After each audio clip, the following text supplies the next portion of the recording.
तो फ्रेंड्स, आज मैं कार्तिक की गेम में शामिल हो रही हूँ। कार्तिक ने आज कही है कि ये आ गया कार्तिक। छुपम छुपाई। छुपम छुपाई क्या कहते हैं? मतलब रात में छुपना है और कार्तिक उस सारी लाइट। आंटी जी प्रणाम। आपको गेट के बाहर जाके गेट के बाहर जाओ और वहां पे 10 तक काउंटिंग करो। चलो लाइट पापा जी को दे दो। कौन है?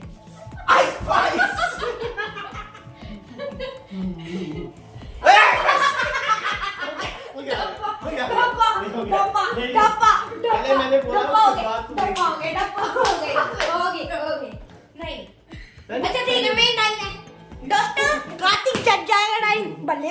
राधे राधे फ्रेंड्स, ये समय है, इस समय रात का, और बच्चों के साथ घर में ही मैं भी खेल रही हूँ। बच्चों के पापा भी खेल रहे हैं, आस्था भी खेल रही है, कार्तिक। तो आज कार्तिक का मन था कि मुझको खेलना है, और बाहर उसके कोई भी फ्रेंड नहीं थे। क्योंकि भाई सर्दी का टाइम है, सर्दियों में सभी बच्चे ज़्यादातर अपने घर में रहते हैं। और मैं इस बात से खुश थी क्योंकि बच्चे यदि खेलने के लिए कह रहे हैं तो बहुत अच्छे साइन होते हैं। ये कहीं ना कहीं वे फ़ोन की लाइफ से दूर हैं। फ़ोन, टीवी, इन सब चीज़ों से बच्चों को जितना बचा सकते हो आप बचाइए।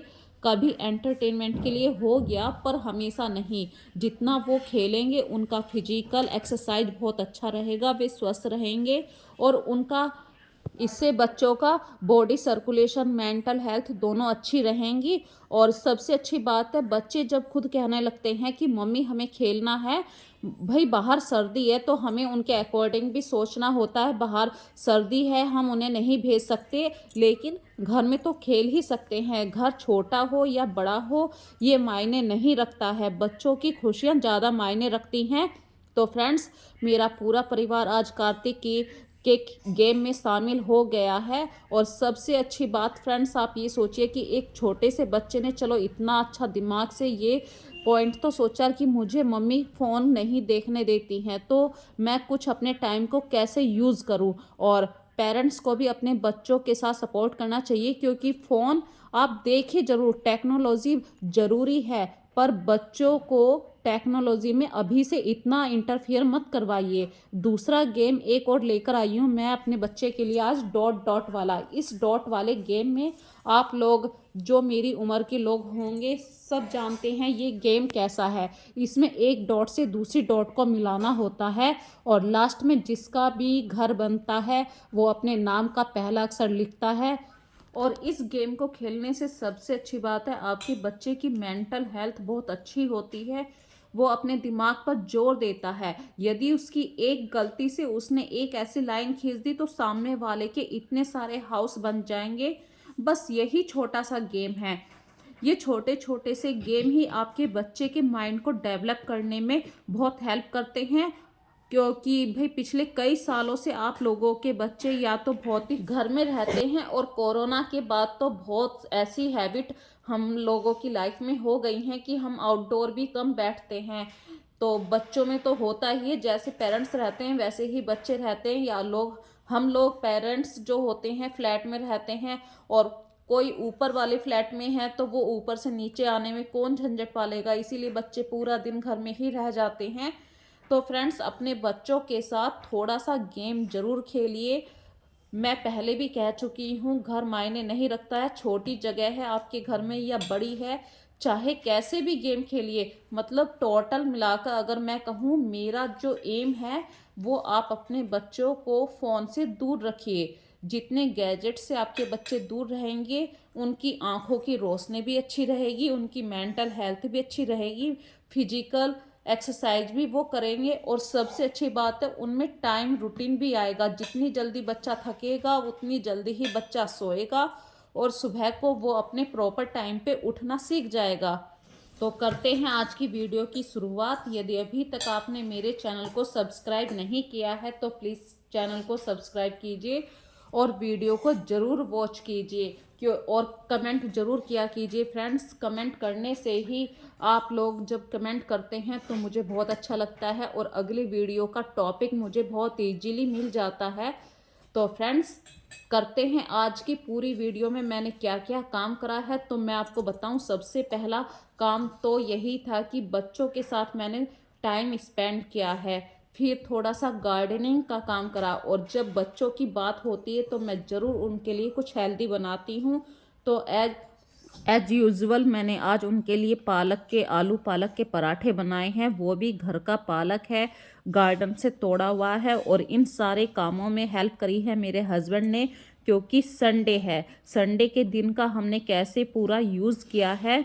तो सबसे पहले तो शाम को हम चले गए थे थोड़े से पौधे लेने के लिए, और प्लांट्स देखकर तो जिसके मन में यदि थोड़ा बहुत गुस्सा भी होता है ना, गुस्सा आ रहा होता है, तो इन फूलों को देखकर सारा गुस्सा ख़त्म हो जाता है। इतने प्यारे प्यारे सर्दियों में फूल खिले हुए होते हैं। डहेलिया है, पिटोनिया है, और गुलदावरी। गुलदावरी तो इतना अच्छा प्लांट है कि अगर ये एक बार हो जाए तो ये अगले सीजन में भी हो जाता है। इसकी नई नई ब्रांचें ज़मीन में से, रूट में से निकलती हैं, और उनको सेपरेट करके भी आप नया पौधा तैयार कर सकते हैं। बहुत सारे सर्दियों में ऐसे प्लांट हो जाते हैं जिनको आप कलम से लगा सकते हैं। यदि आपको थोड़ी बहुत भी नॉलेज है प्लांट्स के बारे में, तो फ्रेंड्स सर्दियों का मौसम इतना अच्छा होता है, इतने सारे प्लांट्स पर फूल आते हैं, और फूलों को देखकर तो अच्छों का गुस्सा दूर हो जाता है। तो सारे प्लांट्स मैंने, मतलब जितने भी मेरी बजट के अकॉर्डिंग थे, मैंने ले लिए हैं। और हस्बैंड से कहा मैंने कि आप पेमेंट कर दीजिए जल्दी से जल्दी। मैं, मेरे हस्बैंड और एक ये बच्चे ने थोड़ी सी हेल्प कर दी थी हमारी। तो हम जल्दी से जल्दी सारे पौधों को लेकर घर पर आए। इनमें 2 सब्जियों के पौधे भी थे। एक प्लांट बैंगन का है और एक है बेल वाला टमाटर वाला पौधा। तो बेल वाला टमाटर का जो पौधा है वो मैंने इनसे कहा था, मैंने कि आप गार्डन में ही लगा देना, क्योंकि गार्डन में उसे इतनी अच्छी खाद मिलेगी, पानी मिलेगी, और ज़मीन जो होती है पौधे को जितना वो ज़मीन में फैलता है वो इतनी अच्छी ग्रोथ गमले में नहीं कर पाता है। तो गार्डन की तरफ को देखा तो वहाँ पर सबसे पहले पालक बहुत अच्छा हो रहा था। तो संडे का जो दिन होता है, मेरे हस्बैंड एक बार तो इस गार्डन की तरफ को ज़रूर देखते हैं। इसके अंदर जितनी भी घास हो रही होती है वो सब निकाल देने का काम इन्हीं का ही है। और जब तक एक बार गार्डन में नहीं देख लेते मेरे हस्बैंड, उन्हें ऐसा लगता है कि कुछ मिस हुआ है। तो इतने सारे पौधों को आज यहीं पे गार्डन में ही लगाएंगे हम। और प्लांट्स को लगाने के लिए फ्रेंड्स बहुत सारा, मतलब इतनी मेहनत नहीं पड़ती है। अगर आपके पास अच्छी मिट्टी है तो उसी मिट्टी में बस थोड़ा सा खाद पानी डालिए। जैसे कि गुलदावरी का पौधा है, उसे गमले में भी उगाया जा सकता है और ज़मीन में भी। ज़मीन में यदि आप उगाएंगे तो उसकी ग्रोथ रेट बहुत अच्छी रहेगी। गमले में जब आप गुलदावरी का पौधा लगाएं तो वो ज़्यादा बड़ा नहीं होना चाहिए। इसके लिए आप उसे एक प्लांट, मतलब 8-10 इंच का गमला उसके लिए पर्याप्त रहेगा। और पौधे को जब आप लगाएं तो गीली मिट्टी में लगाएं। बगीचे में लगाना है तो मिट्टी उसके लिए जैसी भी होगी, वो पानी जब हम डालेंगे मिट्टी उसके अकॉर्डिंग, पौधे के अकॉर्डिंग हो जाती है।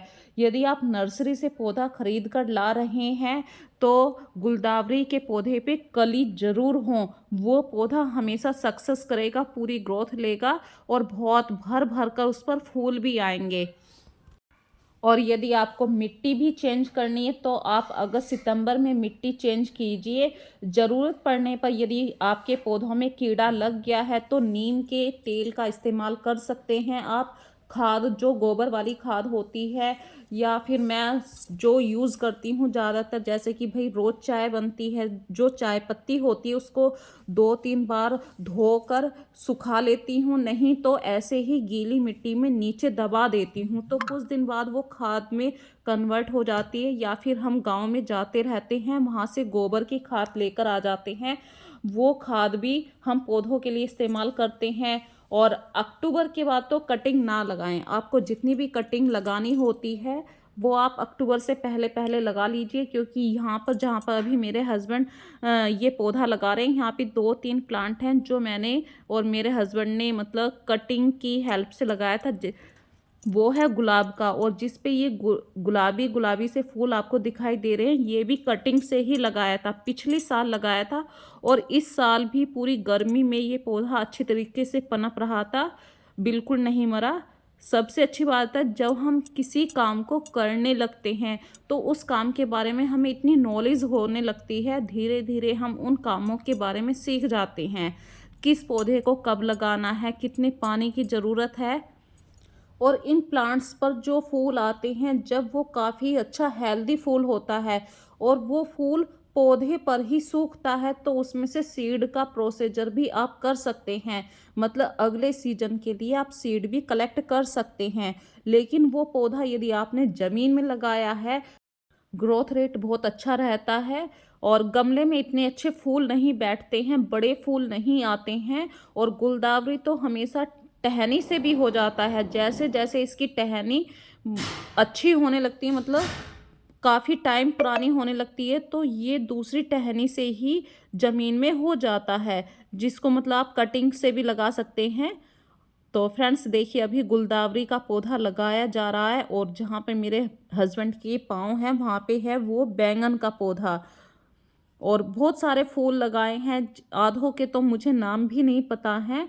लेकिन ये कहते हैं कि आज का जो टॉपिक मैंने आप लोगों के साथ शेयर करा है वो टाइम को यूज़ करने वाला है। मतलब मैं अपने घर परिवार में संडे को कोशिश करती हूँ सभी लोग अपने अपने पूरे काम करें, फ़ोन से दूर रहें, क्योंकि हमें अपनी आँखों की रोशनी को भी बचाना है। तो आज संडे वाले दिन हमने पूरा दिन खूब मौज मस्ती करी, गार्डनिंग का काम करा और नेक्स्ट डे की वीडियो में मैं अब आपके साथ शेयर कर रही हूँ अपने डेली रूटीन के कुछ काम। क्योंकि सुबह का टाइम है, आज बच्चे स्कूल जाएंगे तो सबसे पहला काम तो वही था घर में पानी देने का। तो मैंने थोड़ा सा ल्यूक वार्म वाटर गर्म करा, गुनगुना सा, और अपने हस्बैंड को थोड़ी सी दवाई देनी थी ल्यूक वार्म वाटर में। और मुझे एक घूंट मतलब एक छोटा सा ग्लास है, वो सिर्फ वही उतना ही पानी मैं पीती हूँ, मुझसे ज़्यादा एक भरकर ग्लास नहीं पिया जाता है। तो ये कहते हैं भले धीरे धीरे आपके अंदर हैबिट आए पानी पीने की, अगर हैबिट सुबह को आप अपने अंदर शामिल कर रहे हैं तो ये अच्छे साइन हैं। थोड़ा पीजिए लेकिन धीरे धीरे शुरुआत तो कीजिए।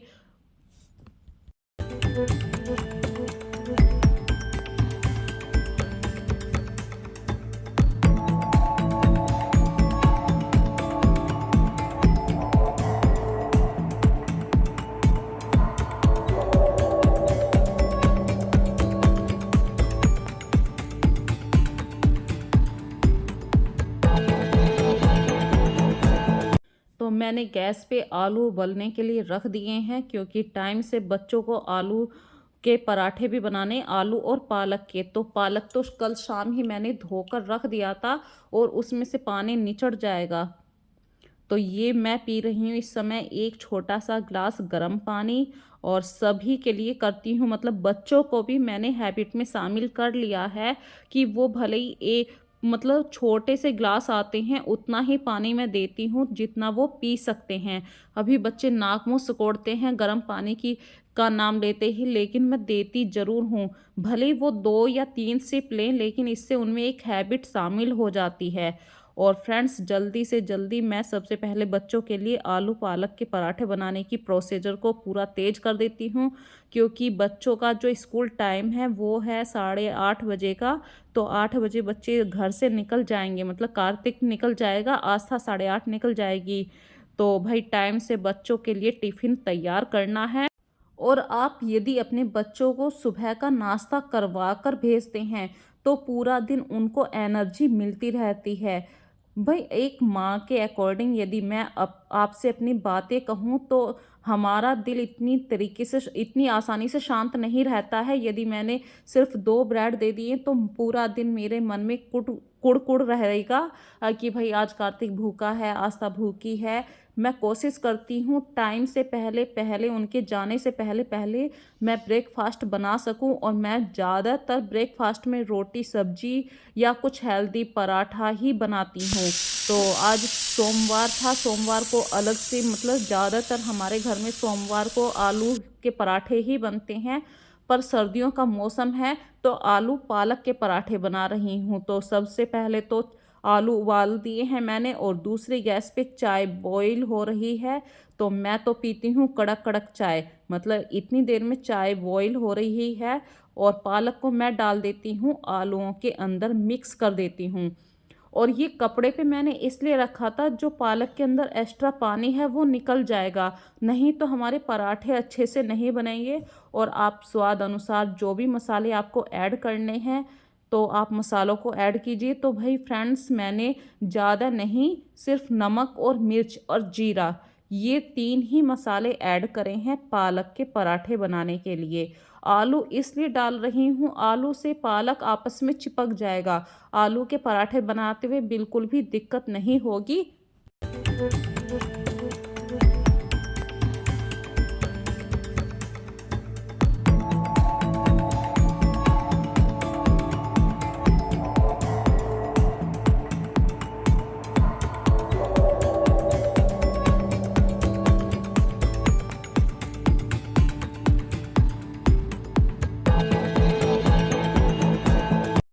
सुबह के समय आप जितना हेल्दी नाश्ता करेंगे वो पचेगा भी और आपके बच्चों को के लिए भी फ़ायदा करेगा। और स्टडी वाले बच्चों के लिए तो आप कोशिश करिए सुबह को अच्छा ताज़ा और बिल्कुल फ्रेश खाना बनाइए। ये नहीं है कि गुथे हुए आटे की, रात में गुथा हुआ आटा है उसके ही 2 पराठे बनाती है, नहीं फ्रेंड्स। मैं एक बात कहती हूँ, भाई आप लोगों ने अपने बच्चों को जन्म दिया है, उन्हें बड़ा कर रहे हैं, पाल रहे हैं, अच्छे स्कूलों में भेज रहे हैं, उनकी सेहत का भी ध्यान रखते हैं। तो फ्रेंड्स बस थोड़ा सा आलकस क्यों, थोड़ा सा आलकस को त्याग दीजिए। बिल्कुल ताज़े आटे की रोटी ही खाइए। ताज़े आटे की रोटी आपके बच्चों को बहुत फ़ायदा करती है, चाहे वो पराठा हो चाहे रोटी हो। ताज़े आटे की रोटी में स्वाद भी आता है, यदि रखा हुआ आटा है तो उस वाले आटे की सारी जान बाहर हो जाती है। वो सिर्फ नाम मात्र को आप रोटी खा रहे होते हो, लेकिन उस आटे में कुछ भी आपको, आपके शरीर को नहीं मिलेगा। तो एक हेल्दी नाश्ता ज़रूर कीजिए और हो सके तो सुबह को बिना नाश्ता करे हुए किसी को भी अपने घर से मत जाने दीजिए। तो इन छोटे छोटे टिप्स के साथ अब मैं अपनी किचन की अगली वीडियो आपके साथ शेयर कर रही हूँ। भाई किचन में जब खाना बनाया है तो किचन बिल्कुल मैसी तो होनी ही है, बहुत ज़्यादा अनटाइडी हो जाती है, सारा सामान काउंटर पर आ जाता है। तो अपनी किचन में जब भी आप पराठा बनाएं तो जो गैस के पीछे वाला पोर्शन होता है उस पोर्शन को ज़रूर साफ़ कीजिए, क्योंकि कहीं ना कहीं खाने के पार्टिकल्स वहाँ पर ज़रूर गिरते हैं, आटे के कण ज़रूर जाते हैं। तो क्लीनिंग की बातें तो होती ही रहती हैं। मैंने पिछली कई वीडियो में आपके साथ अपनी क्लीनिंग के टिप्स आपके साथ शेयर किए हैं। तो आज मैं थोड़ा सा माइंड की भी बात भी आपके साथ शेयर करना चाहती हूँ। आपका माइंड यदि डिस्टर्ब है तो आप अपनी कोई भी प्रॉब्लम को सॉल्व नहीं कर पाएंगे। प्रॉब्लम तो सबकी ज़िंदगी में होती हैं और मैं तो ये कहती हूँ प्रॉब्लम एक पार्ट है ज़िंदगी का। एनी मोमेंट पर प्रॉब्लम खड़ी ही रहती है, इसे सॉर्ट आउट करना आपके हाथ में है। सॉर्ट आउट कर रहे हैं तो इसे सॉल्व भी कर सकते हैं, अपने एफर्ट्स लगाकर अपनी प्रॉब्लम को सॉल्व कर सकते हैं। माइंड यदि आपका डिस्टर्ब है तो बिल्कुल शांति से कुछ समय के लिए आप बैठ जाइए, जाकर सो जाइए। पर यदि आपका माइंड डिस्टर्ब है तो किसी भी काम को करने में आपका मन नहीं लगेगा, भले ही वो किचन क्लीनिंग का ही काम क्यों ना हो। ये कहते हैं ना कि जब हम काफ़ी समय से कोई काम कर रहे होते हैं तो वो काम हम मतलब बिना सोचे समझे करते रहते हैं और वो काम परफेक्ट भी हो जाता है। लेकिन मेंटली हेल्थ आपकी अगर अच्छी नहीं है तो आप बिल्कुल उस काम को छोड़ दीजिए। 2 घंटे डिले ही सही, पर आपका काम हो जाएगा, बाद में हो जाएगा। आपकी हेल्थ से ज़्यादा कुछ भी नहीं है। तो स्ट्रॉन्ग पर्सन वो नहीं है जो कभी प्रॉब्लम के साथ इफ़ेक्ट ही ना हो। प्रॉब्लम स्ट्रॉन्ग पर्सन तो वो है जो अपनी प्रॉब्लम का सामना कर सके, कभी भी या कभी कोई चीज़ उसे हर्ट ही ना करती हो। तो अपने माइंड को इतना स्ट्रॉन्ग बना कर रखिए, अपनी माइंड की स्टेबिलिटी को आप इतनी जल्दी रिकवर कर लेते हैं, इतना मजबूत कर लेते हैं कि कितनी जल्दी चीज़ों को आप रूटीन में वापस ले आते हैं। उससे पता चलता है कि आप कितने स्ट्रॉन्ग हो या कितने वीक हो। ह्यूमन माइंड वही है जो इमोशनल भी होते हैं। ये थोड़ी ना है हम मशीन है, मशीन की तरह कुछ भी हमें सोचने समझने की शक्ति नहीं है। भाई ह्यूमन माइंड है तो हमें इमोशनल तो होना लाजमी बात है। इमोशनल होना हमारा राइट भी है। लोगों से अटैच भी होते हैं और लोगों से जब हम अटैच होते हैं तो कुछ ना कुछ बातें, किसी की बातें हमारे दिल को हर्ट भी कर जाती हैं। चीज़ों से लोगों से हर्ट भी होते हैं, लेकिन उस प्रॉब्लम से जल्दी ही हमें डील करनी होती है। जल्दी हमें उस प्रॉब्लम से बाहर आना होगा, नहीं तो हमारी मेंटल हेल्थ बिल्कुल डिस्टर्ब हो जाएगी और किसी का कुछ नहीं जाएगा। फ्रेंड्स, आपकी मेंटल हेल्थ जहाँ पर गड़बड़ाई वहीं पर आपका परिवार भी बिखर जाएगा, क्योंकि परिवार जो है ना सिर्फ अकेले आपसे नहीं, सारा का सारा परिवार एक दूसरे से बंधा हुआ होता है। तो बहुत जल्दी चीज़ें ठीक भी हो जाती हैं, बस कुछ समय के लिए चीज़ों को टाइम दीजिए। और कभी कभी तो बहुत दिल करता है कि आप अपनी बातों को दूसरे के साथ आप लोगों के साथ शेयर करूं या दूसरों के साथ शेयर करूं, पर कभी कभी माइंड में एक बात फिर से आ जाती है कि भाई कोई हमारी बातों को कितना दिल से सुनेगा या उन बातों का मजाक बनाएगा। तो फ्रेंड्स, नेबर में ज़रूर बैठिए। मैं मना नहीं कर रही हूँ, अपने आस पड़ोस में नहीं बैठना चाहिए, अपने आस पड़ोस में बैठिए, लेकिन अपने दिल की बातें उसी व्यक्ति से शेयर कीजिए जिस पे आप पूरी तरीके से ट्रस्ट कर सकते हो। क्योंकि अपना दुख बताने से दुख हल्का ज़रूर होता है, लेकिन किसी ऐसे इंसान के साथ अपनी बातों को शेयर मत कीजिए जो उन बातों को ना समझ सके, उन बातों की फीलिंग्स को अपने दुख में ना समझ सके, सिर्फ उनका मजाक बना सके। तो फ्रेंड्स, उस आदमी के साथ आप कुछ अपने कांटेक्ट को कम कर दीजिए। मैं ये नहीं कहूँगी कि बिल्कुल उससे बातचीत बंद कर कीजिए, लेकिन अपने दुख दर्द को कभी भी शेयर मत कीजिए। तो फ्रेंड्स, ये तो थी अपने दिल की बातें आप लोगों के साथ मैंने शेयर की हैं।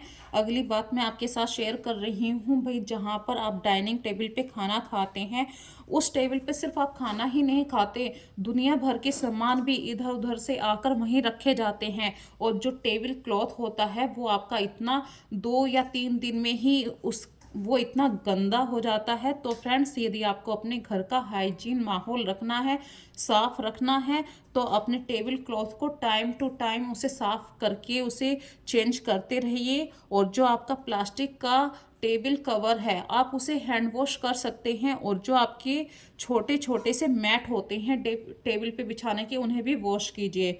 और अगली बात मैं आपके साथ शेयर कर रही हूँ फ्रेंड्स, जब आप सर्दियों में दही जमाते हैं तो दही जमाते हुए सर्दियों में जो आपकी फ्रेश मलाई डलेगी उसमें सबसे नीचे आप थोड़ा सा दही लगा दीजिए। तो 3 4 दिन या 5 6 दिन की जब भी आप मलाई जोड़ रहे हैं तो वो खराब नहीं होगी। दही के कारण वो मट्ठा बनता, मतलब कहीं ना कहीं वो दही ही रहेगी, मलाई वाली दही ही रहेगी और वो खट्टेपन के कारण खराब नहीं होगी। तो जिस दिन आपको घी निकालना हो उस पर आप अलग से ऊपर से और भी दही डाल दीजिए। तो सर्दियों में इस तरीके से यदि आप मलाई को इकट्ठा करते हैं तो आपको घी निकालने में बिल्कुल भी दिक्कत नहीं होगी।